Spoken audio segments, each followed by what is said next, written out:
Students welcome to this lecture. इस lecture में हम डिस्कस करेंगे laws of radio active decay. तो स्टूडेंट्स, जैसा कि पिछले कुछ लेक्चर्स में हम डिस्कस कर चुके हैं कि कुछ रेडियो एक्टिव एलिमेंट्स यानी कि ऐसे एलिमेंट्स जो कि अपने आप को स्टेबल करने के लिए कुछ पार्टिकल्स को एमिट आउट करते हैं, ठीक है, ताकि वो स्टेबल एलिमेंट्स में कन्वर्ट हो सकें। ठीक है, ऐसे एलिमेंट्स को कहा जाता है रेडियो एक्टिव एलिमेंट्स। ठीक है, स्टेबल एलिमेंट्स में कन्वर्ट हो सकें। ठीक है, तो यहाँ पे रेडियो एक्टिव को मैंने R8 से रिप्रेजेंट किया है और यहाँ पे हम लिख लेते हैं कि वो डिके होते हैं स्टेबल एलिमेंट्स में। ठीक है, तो स्टूडेंट्स इस प्रोसेस को कहते हैं रेडियो एक्टिव डिके। तो ये जो हमारे पास प्रोसेस होता है इसके कुछ लॉज भी होते हैं, कुछ कवानीन भी होते हैं। तो स्टूडेंट्स सबसे पहला जो इसका लॉ होता है वो हमें ये बताता है कि जो हमारे पास रेडियो एक्टिव डिके है, ठीक है, रेडियो एक्टिव डिके ये एक स्पॉन्टेनियस प्रोसेस है। ठीक है, यहाँ पे हम लिख लेते हैं कि ये एक स्पॉन्टेनियस प्रोसेस है। ठीक है, स्पॉन्टेनियस से मुराद ये है कि ये एक नेचुरल प्रोसेस है। ठीक है, और इसके लिए कोई एक्सटर्नल कॉज नहीं हमें क्रिएट करना पड़ता। ठीक है, नेचुरल है और विदाउट, हम लिख लेते हैं कि विदाउट एक्सटर्नल कॉज है। ठीक है, एक्सटर्नल कॉज, एक्सटर्नल कॉज यानी कि ये किसी चीज की वजह से नहीं हो रहा होता, बल्कि ये कुदरती तौर पे एक प्रोसेस का नाम है। ठीक है, जो रेडियो एक्टिव डिके है एक नेचुरल प्रोसेस है। दैट मीन्स कि इस ये ना ही टेम्परेचर की वजह से हो रहा होता है, ठीक है, ना ही प्रेशर की वजह से इसको असर होता है, ना ही इलेक्ट्रिक फील्ड और ना ही मैग्नेटिक फील्ड भी। उसकी वजह ये है स्टूडेंट्स कि ये इन चीज़ों की वजह से इफेक्ट इसलिए नहीं होता प्रोसेस क्योंकि हमारे पास जो न्यूक्लियर फोर्सेस होती हैं वो बहुत स्ट्रांग होती हैं। ठीक है, as nuclear forces are very strong.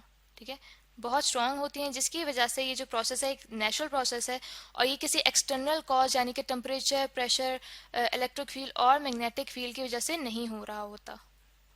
और स्टूडेंट्स जो दूसरा इसका लॉ है वो हमें ये बताता है कि जो रेट ऑफ डिसइंटीग्रेशन है, ठीक है, रेट ऑफ डिसइंटीग्रेशन, डिसइंटीग्रेशन, ठीक है, रेट ऑफ डिसइंटीग्रेशन से मुराद ये है कि कितने नंबर ऑफ एटम्स, ठीक है, नंबर ऑफ एटम्स डिकेइंग पर सेकेंड, ठीक है, नंबर ऑफ एटम्स डिकेइंग पर सेकेंड, के एक सेकेंड में कितने एटम्स जो हैं वो हमारे पास डिके कर रहे हैं, उसको कहा जाता है रेट ऑफ डिसइंटीग्रेशन। तो स्टूडेंट्स ये हमारे पास प्रोपोर्शनल होता है number of radio active atoms के बराबर। ठीक है, number of radio active atoms that are present.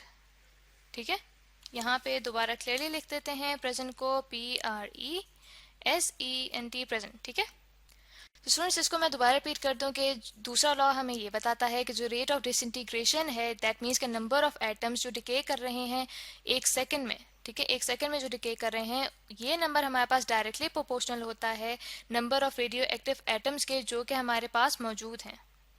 तो स्टूडेंट्स इन दोनों लॉज को यूज करते हुए हम मैथमेटिकली कुछ रिलेशंस को डिफाइन करेंगे।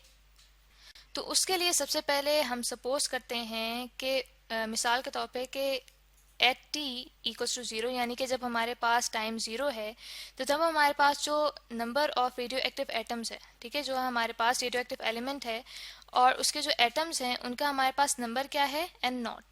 ठीक है, तो एट टाइम टी, ठीक है, एट टाइम टी यानी कि कुछ टाइम गुजरने के बाद हमारे पास जो नंबर ऑफ एटम्स बच जाएंगे दैट मीन्स के नंबर ऑफ एटम्स लेफ्ट, ठीक है, वो हम कह देते हैं कि वो हमारे पास होगा n of T.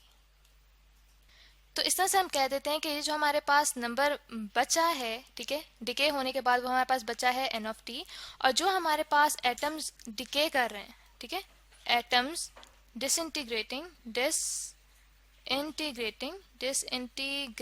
In time interval, in small time interval delta T, ठीक है, उसे हम क्या कह देते हैं, उसे हम कह देते हैं डेल्टा एन। तो स्टूडेंट्स यहाँ से हम कह सकते हैं कि जो हमारे पास रेट ऑफ डिसइंटीग्रेशन है, रेट ऑफ डिसइंटीग्रेशन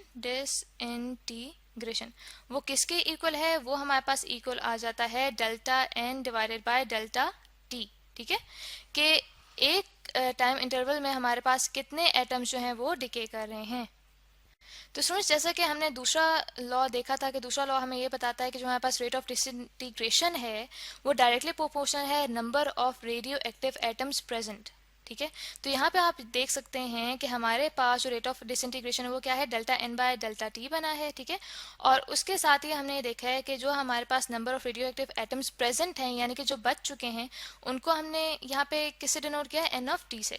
तो दैट मीन्स कि यहाँ पे हमारे पास रिलेशन अब बन जाएगा delta N divided by delta T, ठीक है, is directly proportional to minus N of T, ठीक है। तो स्टूडेंट्स यहाँ पे जो नेगेटिव साइन है ये शो कर रहा है कि हमारे पास जो एटम्स हैं रेडियो एक्टिव एलिमेंट के वो कम होते जा रहे हैं।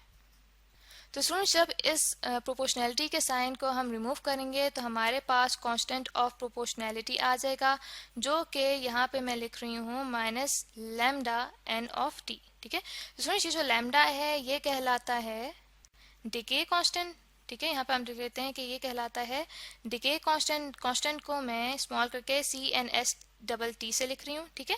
या फिर इसे डिसइंटीग्रेशन